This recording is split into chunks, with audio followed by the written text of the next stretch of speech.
Hello students, I am wishing a very happy Republic Day to all of you. तो आज हम जानते हैं क्या है, 26 जनवरी है। और हर साल हम 26 जनवरी को क्या मनाते हैं?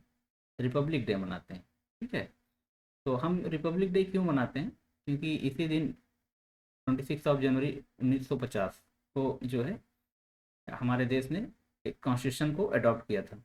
ठीक है। और इस दिन जो है मतलब जो प्रीवियस लॉज थे, जैसे गवर्नमेंट ऑफ इंडिया एक्ट 1935, उसको रिपील किया और उसकी जगह पे हमने इंडियन कॉन्स्टिट्यूशन को अडॉप्ट किया। ठीक है। और 26 जनवरी हमारा जो कॉन्स्टिट्यूशन है, वो कॉन्स्टिट्यूशन एक्चुअली मतलब इनेक्ट कब हुआ था? वो जो इनेक्ट हुआ था वो 26 नवंबर 1949 को हुआ था। ठीक है।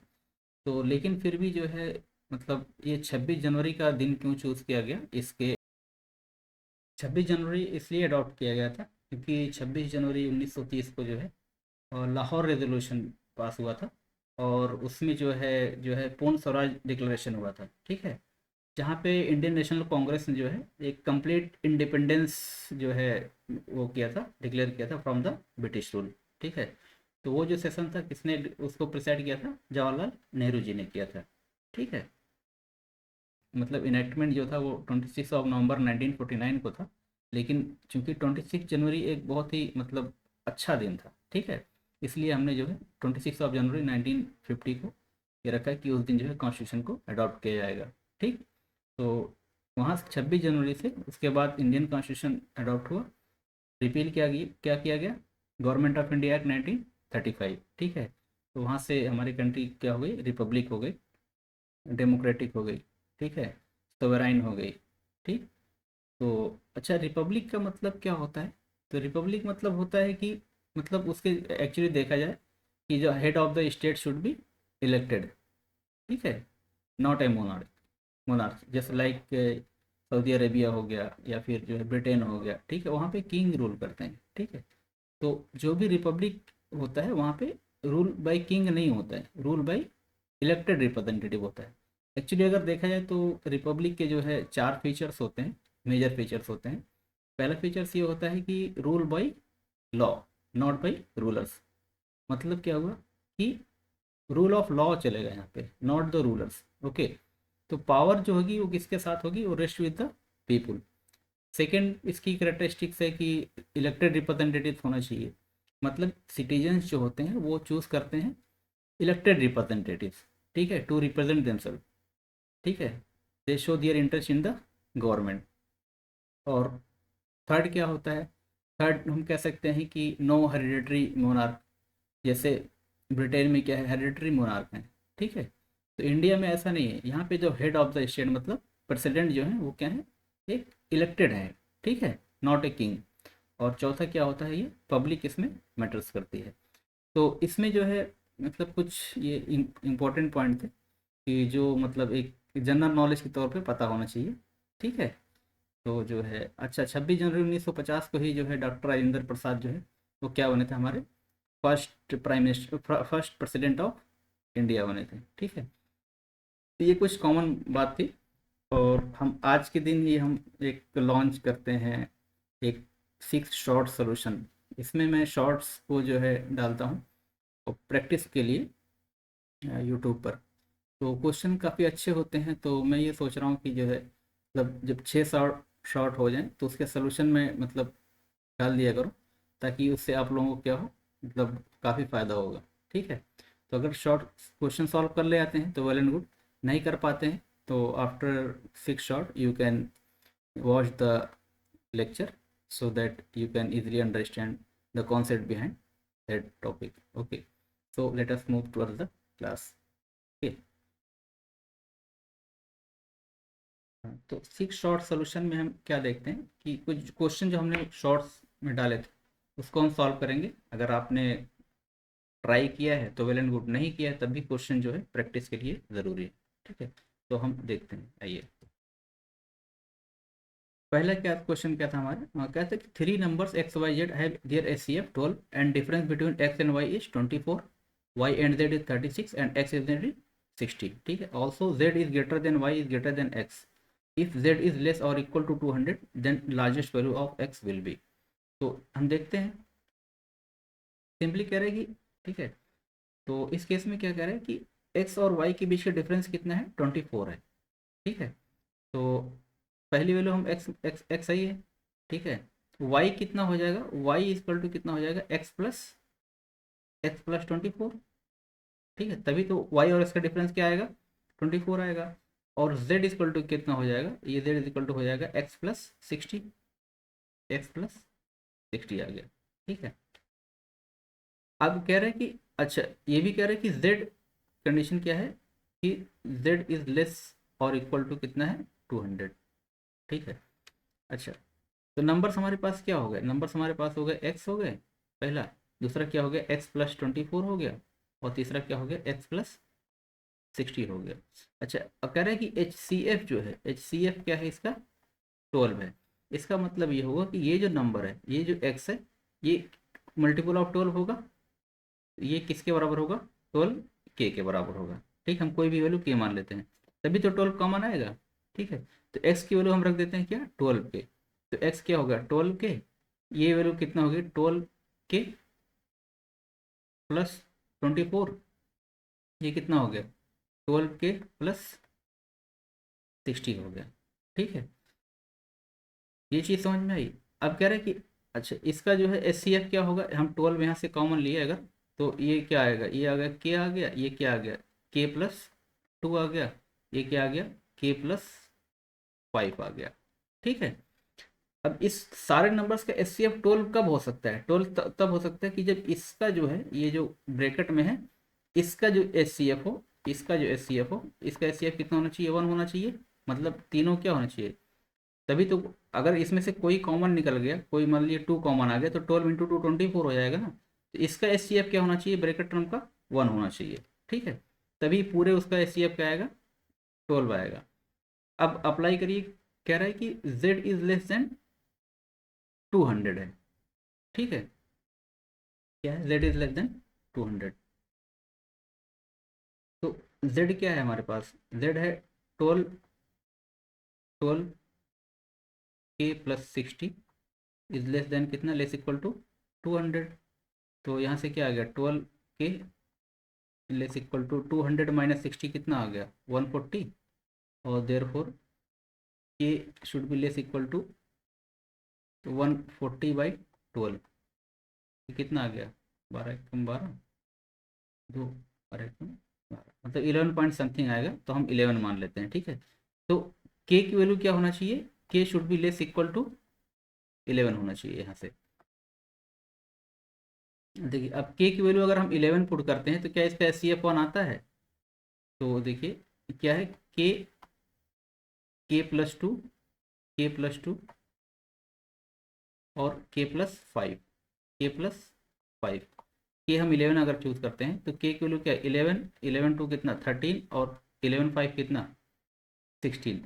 तो इसका HCF क्या है, इसका HCF क्या है, 1 है।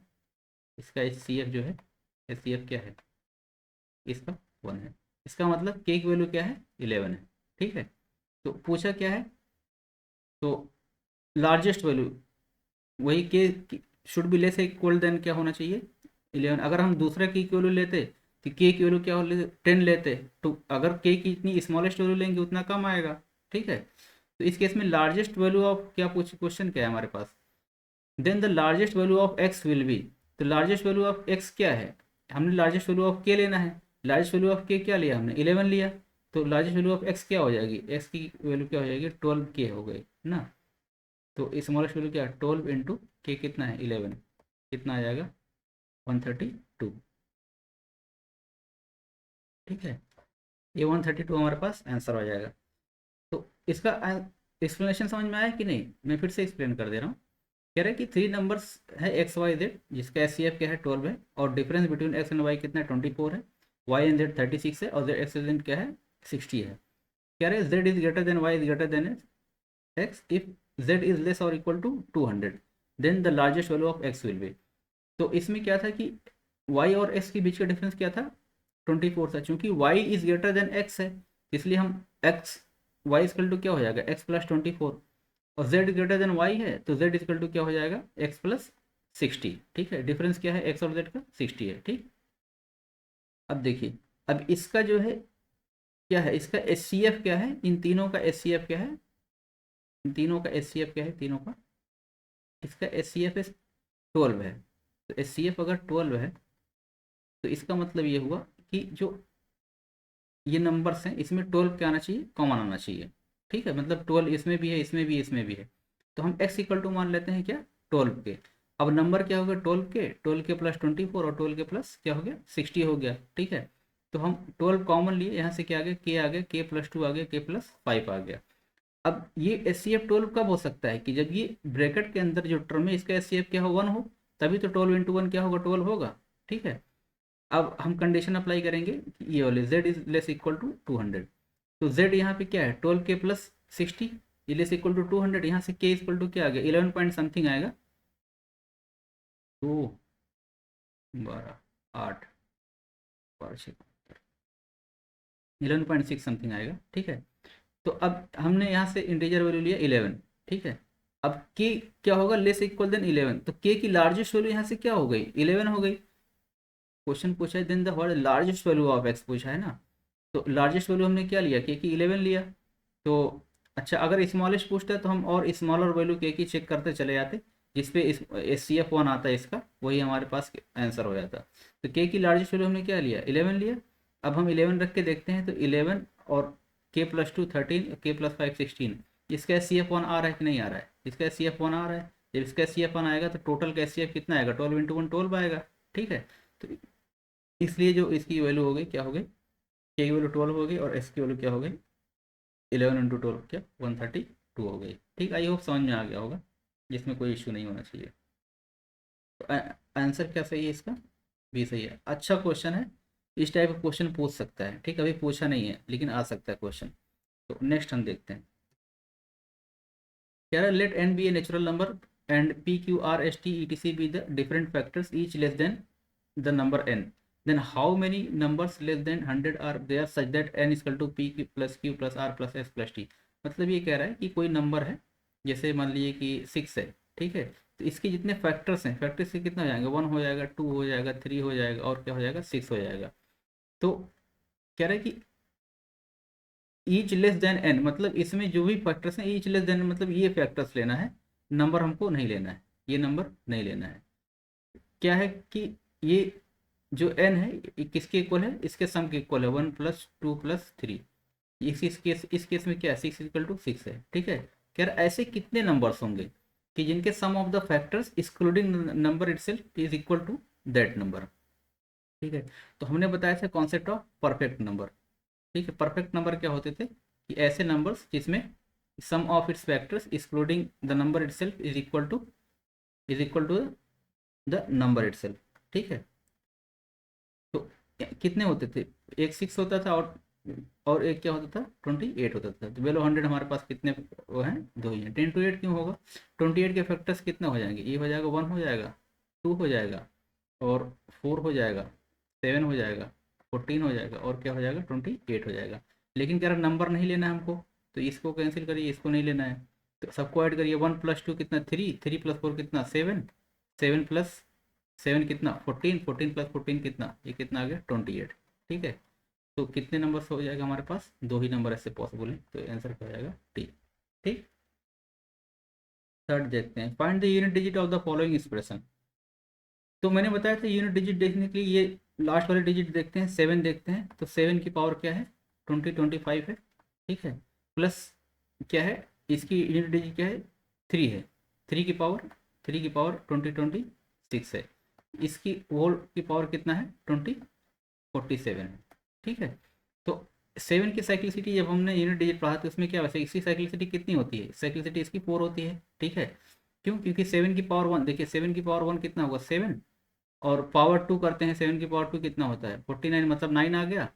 पावर 3 करेंगे, 7 की पावर 3 करेंगे तो कितना है, तो इसमें 7 से मल्टीप्लाई करेंगे तो 243 आएगा। फिर 3 आ गया, फिर 7 की पावर 4 जब करेंगे तो इसमें फिर 7 से मल्टीप्लाई करेंगे, फिर कितना आएगा, मतलब लास्ट में यूनिट डिजिट क्या आएगी, 1 आएगी। ठीक है, फिर जब पावर 5 करते हैं, जब 7 की पावर 5 करते हैं तो एक्चुअली क्या आता है कि 1 इंटू 7, मतलब फिर लास्ट में क्या आएगा, 7 आएगा। जिसकी मतलब 4 के बाद रिपीट हो रहा है, इसका मतलब इसकी साइकिल कितना है, 4 है। तो इसमें मैंने क्या बताया था कि जो लास्ट की 2 डिजिट है उसमें 4 से डिवाइड कर दीजिए, तो 7 की पावर 25 में 25/4 कर दीजिए, कितना आ गया, 7 की पावर 1 आ गया, तो 7 की पावर 1 हो गया। ऐसे 3 की साइक्लिसिटी कितनी होती है, वो भी क्या होती है, 4 होती है। पावर कितना, 26, तो 20 लास्ट की 2 डिजिट क्या है 26 में जब 3 करेंगे तो कितना 24, रिमाइंडर कितना आएगा 2 आ गया, इससे क्या आ गया 3 की पावर 2 आ गया। तो ये क्या आ गया 7 प्लस 3 की पावर 2 कितना 9, उसकी पावर कितना है 2047 है, ठीक है 2047 है। तो 9 7 कितना होता है 16, यूनिट डिजिट क्या है 6, 6 की पावर कितना हो जाएगा 2047, 6 की कोई भी पावर हो, मैंने बताया था 6 की एनी पावर यूनिट डिजिट क्या होगी वो 6 होगी, बस पावर जीरो नहीं होना चाहिए, ठीक है। कोई भी नॉन ज़ीरो पावर होगी तो नॉन ज़ीरो पॉजिटिव पावर, ठीक है, तो उसकी वैल्यू क्या होगी, मतलब यूनिट डिजिट क्या होगी इसमें 6 होगा। इस केस में आंसर क्या हो जाएगा हमारे पास 6 हो जाएगा, ठीक।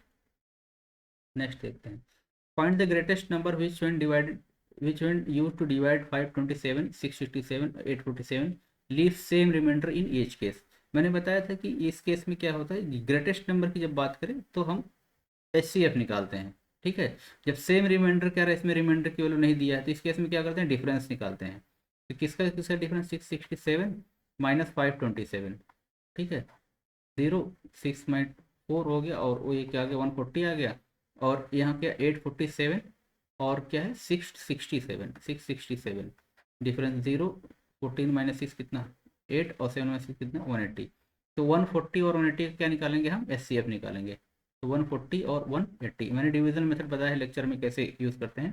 तो 140 वन द 140 कितना आ गया 40 आ गया, यहाँ से फिर 140, तो 43 द 120, ठीक है, यहाँ पे 20 आ गया, यहाँ पे क्या आ गया 40, तो 22 द 40। इसका आंसर क्या आ गया, इसका HCF आ गया 20 is the answer, correct answer क्या हो जाएगा इसका, ये हो जाएगा, ठीक है। नेक्स्ट देखते हैं, 3 iron rods of length 5.6 meter, 8.4 meter and 1.14 meter are to be cut into the equal pieces of maximum possible length। मैंने बताया था जहाँ पे ग्रेटेस्ट मैक्सिमम ये सब के वर्ड है वहाँ पे क्या करना होता है HCF निकालना होता है without any remainder. What will be the length of each piece, length of each piece मतलब HCF होगा, ठीक है। अब ये पॉइंट में दिया हुआ है, तो इसको क्या करना है, इसको हमको मतलब होल डिजिट में नंबर में क्या करना है कन्वर्ट करना है। तो 5.6 मीटर है, हम जानते हैं 1 मीटर बराबर कितना होता है, ये होता है 100 सेंटीमीटर, तो सबको सेंटीमीटर में कन्वर्ट कर लीजिए, तो इसमें इंटू 100 मल्टीप्लाई कर दीजिए, ये कितना होगा 560, और 8.4 इंटू 100 करेंगे कितना आएगा 840, और 14 मीटर में मतलब 100 करेंगे कितना आएगा 1400, ठीक है। इसका क्या करना है हमको HCF फाइंड करना है। तो 840 मैंने इसका मेथड बताया हुआ क्लास 1 में, 560 से करेंगे तो 561 द 560, ठीक है, 0 14 - 6 कितना 8, और 7 - 5 कितना 280 आ गया, यहाँ पे 560 आ गया, ठीक है। तो 280 टू द 560 0 0, इसका HCF ये क्या आ गया 280 आ गया, ठीक है। यहाँ से अब 280 है, और यहाँ पे फिर फर्दर क्या है हमारे पास 1400 है, तो 285 द 1400, ठीक है। तो इसका मतलब क्या आ गया 280 आ गया। अब 280 सेंटीमीटर आया, जिसको फिर से मीटर में कन्वर्ट कर लिया, ऑप्शन देखिए किस में दिया मीटर में दिया हुआ है, डिवाइड बाई 100 कर दिए, 280 डिवाइड बाई 100, ये क्या आएगा 2.8 मीटर, ठीक है। ऑप्शन क्या हो गया हमारे पास, ऑप्शन क्या हो गया C हो गया, ठीक है। नेक्स्ट देखते हैं, what is the remainder mean 7 की पावर 27 इज डिवाइड बाई 50। तो 7 की पावर क्या है 27 है, ठीक है, डिवाइड बाई क्या है 50 है। मैंने बताया था कि इसमें से क्या करना है कि इसको 50 के अराउंड करना है, लेकिन ये पावर ऑड है तो ऐसे तो बाहर निकलेगा नहीं, तो इसको 7 को ऐसे किया 7 इंटू 7 की पावर क्या है 26 डिवाइड बाई क्या हो गया 50 हो गया, ठीक है। अभी हमने 7 बाहर लिया है, अब इसको पावर 2 करिए, इसमें 2 से डिवाइड करिए, ये क्या हो गया 7 की पावर 2, ऊपर क्या बचा बचा 1013, ठीक है, 1013 डिवाइड बाई कितना आ गया 50 आ गया। अब ये क्या होगा 7 इंटू ये क्या होगा 49/50 हो गया, ये पावर कितना 1013। मैंने कॉन्सेप्ट ऑफ नेगेटिव रिमाइंडर बताया था, यहाँ पे क्या आ जाएगा रिमाइंडर -1 आ जाएगा, ठीक है, क्योंकि ये 49 50 से क्या है एक कम है। तो ये हो गया 7 इंटू -1 बाई 50, इसकी पावर कितना, 1013, मतलब क्या है, ऑड है, तो पावर ऑड है मतलब क्या, -1 ही रहेगा। ये हो गया 7 × -1/50, ये कितना हो गया, -7/50। तो निगेटिव रिमाइंडर कितना आया, -7 आया, तो पॉजिटिव कितना आएगा, -7 + 50 इक्वल टू कितना, 43। ये आंसर हो जाएगा, option number D is correct. ठीक है, हम नेक्स्ट शॉर्ट में क्वेश्चन डालेंगे और उसका सोल्यूशन इसी तरह करेंगे, आप लोग ट्राई कीजिएगा। ठीक है, इससे रिवीजन क्या होगा, मिक्स टॉपिक का रिवीजन जो है आपका चलता रहेगा। ठीक है, ठीक है, थैंक यू फॉर वॉचिंग।